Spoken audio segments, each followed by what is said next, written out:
HOGUE may be ruining the pocket knife industry with this blade. What's going on, everybody? Welcome back to another gear review here at the channel. I'm Aaron. This is Gideonstactical. What would cause me to say such an inflammatory thing and really start chewing on this concept? Because when I bought the HOGUE MYSTO, this is what I was getting. A USA-made blade with MagnaCut steel, titanium accents, rich light topo engraved handle, and I paid less than $200 for this knife. I paid $180, and if you surf around, you might find it for even less. $180.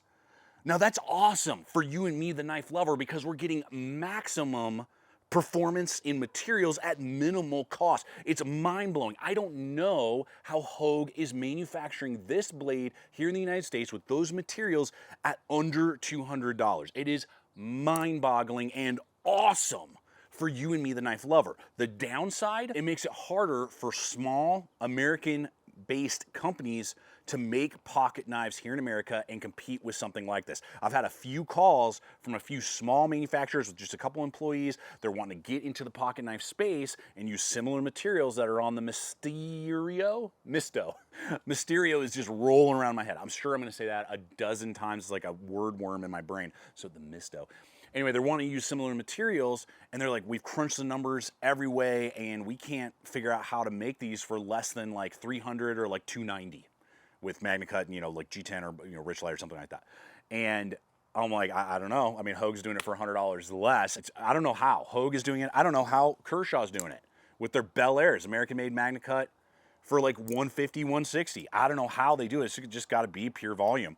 But it also, on the positive, puts big legacy brands on blast, like BENCHMADE, like GERBER, even Leatherman, hello, that it is possible to get premium materials and not pay an arm and a leg and have it built right here in the USA. And so in today's video, I'm gonna break down what this blade brings to the table, because there are some excellent attributes and a few details I'm kind of like, about. I got a ton of pocket knives to compare and discuss. We are absolutely going to have a blast and have some fun today as we discuss the HOGUE MYSTO. Now I want to begin with these green accents. Anything green, that's titanium. Again, I'm like, this isn't like Grivery on a bug out, the cheapest materials possible and some stainless steel stuff thrown in there. I mean, this is like exotic stuff, man. So anodized green titanium thumb studs and green standoffs, just giving it a cool little pop right there.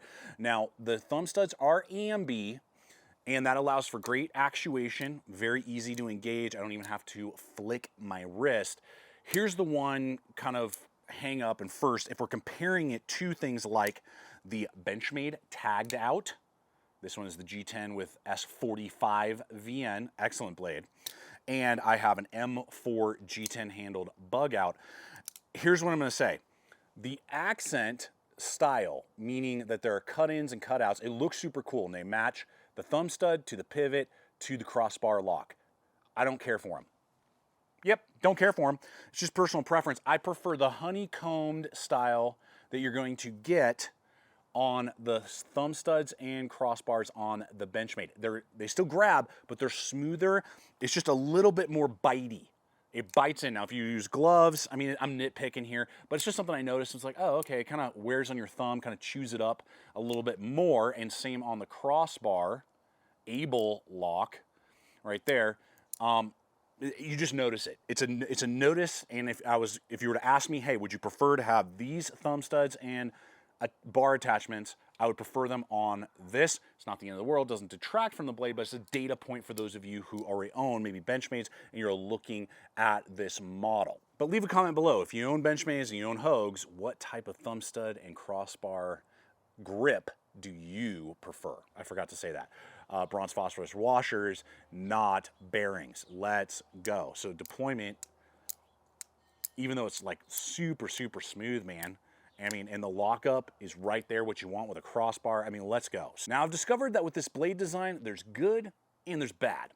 But before we do that, it is time to thank the sponsor of today's video, which is Bear Watches. I love it when a company which is homegrown here in the USA, which Ver Watches is working hard to bring analog construction back here wherever possible. And you can get into these classic analog watches starting, if you just want to go with like a quartz battery, Japanese movement, super high quality, cool retro field watch style for under 200 bucks.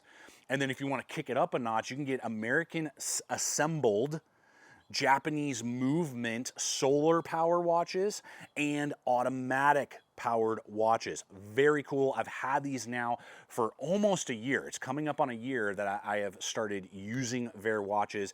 And when you start looking at like sapphire crystal faces that you can run a knife across and it's not going to scratch up like some cheap polymer, when you know that these are being assembled here in the USA. And I actually did a full video on a deep dive into what goes into a Ver watch and how they make their timepieces, and I'll link that if you're interested in checking that out. So I encourage you guys, check them out. I will have a link popping up in the description box below, and as an added bonus, if you subscribe to their email list, you'll get 10% off your first purchase. So check them out. They have so many variants and options to choose from so that you can stay on time when you're planning your upcoming adventures. Now, first to the good. It has an excellent piercing blade with a large swedge that goes about 3/4 of the way along the blade, and from handle to tip, we're looking at 3.4 inches. Let's go. We need more blades in this size range. I'm so tired of like the micro blades and stuff that have been popular in the last year or two. We need like 3.5 inch, even bigger sometimes, blades, more and more of them on the market. So size, design, style, the styling is super sick. We have black wash on this particular model, and then we have a saber grind on 0.115. So basically 1/8 of an inch thick. So with that in tandem with the choice of MagnaCut, Rockweld, of course, to 62 to 64 HRC, which is what a pocket knife should have with MagnaCut. By this point, we know what MagnaCut can do, and on smaller fixed blades and pocket knives, 62, 64 is ideal in my personal opinion. And when you look at Benchmade and some other blades that are out there that do like 60 to 62, are you and I going to notice that much of a difference? Probably not, but we just know that we can get more out of the blade, and why not have better wear resistance and not really lose any toughness. So excellent HRC, and it's going to work. I mean, the edge geometry is good. It cuts through the material that you want. It's going to slice through cordage. It's going to cut through cardboard and packaging, and also be very good at piercing. Here's the dealio. Because it's a narrow blade anyway, and it only has a 3/4 of an inch grind height from edge to where the transition is to the flats, that means it's just not going to be as slicey as its main competition. Mainly blades like the Benchmade TAGGEDOUT is going to have the same similar stock thickness, but much higher grind. So this thing is just going to slice geometrically better than the HOGUE. Same with the Bug Out. Has a higher grind, so it's just going to slice a little bit better and produce better results on the slicing side. And then, of course, the Bel Air has a full flat grind, so it's all those have very similar stock thicknesses. So of a lot of the competition that's out there, the HOGUE. Now, are you going to notice a bit? I noticed it a little bit with cardboard slicing. I was like, yeah, okay, I'm binding up every once in a while. Other than that, you're not going to notice it through cordage and plastic and, you know, rubber and all the other materials. It would only be sometimes with food prep and sometimes with cardboard slicing is where you're going to see somewhat of a difference because of the lower grind, meaning that the edge and the grind is broader. And steel aside, the knife that actually reminded me of the MYSTO is the USA-made Gerber Savvy. Haven't seen this thing in a while. 20 CV steel, aluminum handles, you can get carbon fiber, all kinds of stuff. Crossbar, ambi. It's really interesting because the grinds are going to be very similar, is kind of the point. And it's actually probably the closest in overall size, dimensions, and even pricing. This one's going for still about 200 bucks, still more expensive than MagnaCut on this thing. But yeah, that's just one that kind of made me go, oh yeah, this kind of, it reminds me a lot of the Savvy. And guys, throughout the video, I'll have links not only to where you can find this HOGUE, MYSTO, but also all the other blades that we're discussing. So if one perks your interest, I have all those links in my affiliate programs below. You can check those out. Appreciate it when you do so. Now, how about this handle? This is what is crazy, and the benefit to using rich light and actually bigger liners than you might think. But it's not all rainbows and sunshines. There are a few issues that I also have and data points that you might be shocked by. Now to the first thing that's really cool about choosing Richlite on the handle. And again, this is a tan with a topo design that just really stands out. Very, very cool. There's a little bit of transitions, you know, it's not just flat. And you can find these if tan really isn't your flavor. They do have different variants available, including like a fire red. They have water blue, and then you can even go crazy and go titanium. That will more than double the price almost. It's like $350 for the titanium versions, but those are also available.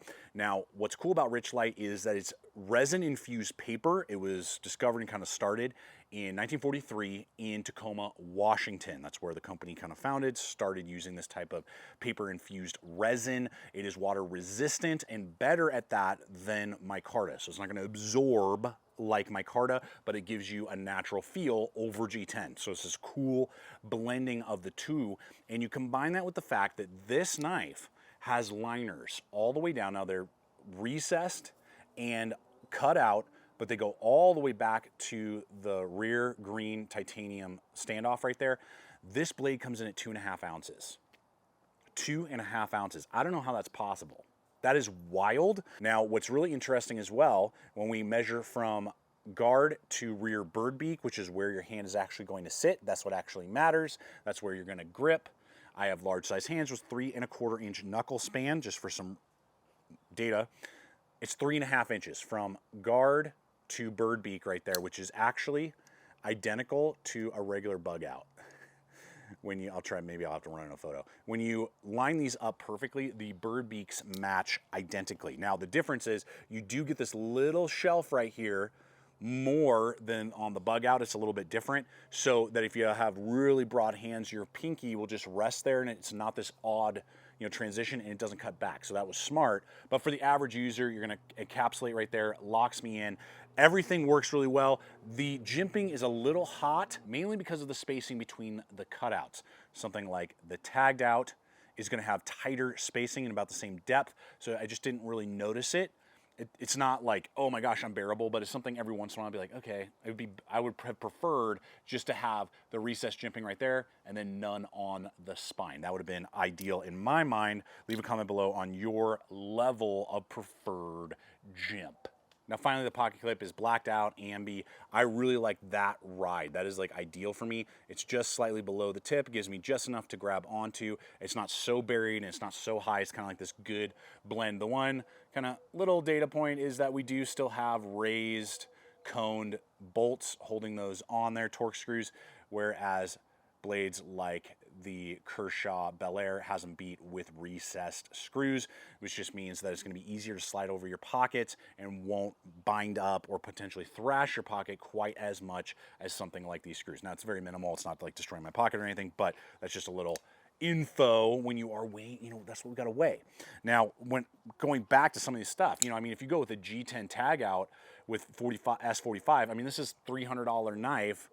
You're going to pay more than $100 to get this, and I prefer MagnaCut over S45VN. S45VN is fine, but that's something to note. Now, the cool thing is I do know that BenchMade is coming out soon with an L-Max version of this with Grivery handles for, I think, $200. So that would be something just kind of interesting and something to just be aware of as you're weighing all of these different blades. But I think that Hogue has absolutely done something wild and giving us, the knife user, a phenomenal pocket knife in the sub $200 range that is going to be really hard for years and years to come. And a lot of people I know are just going to be like, yeah, that's a cool blade, but there's a MYSTO out there, you know.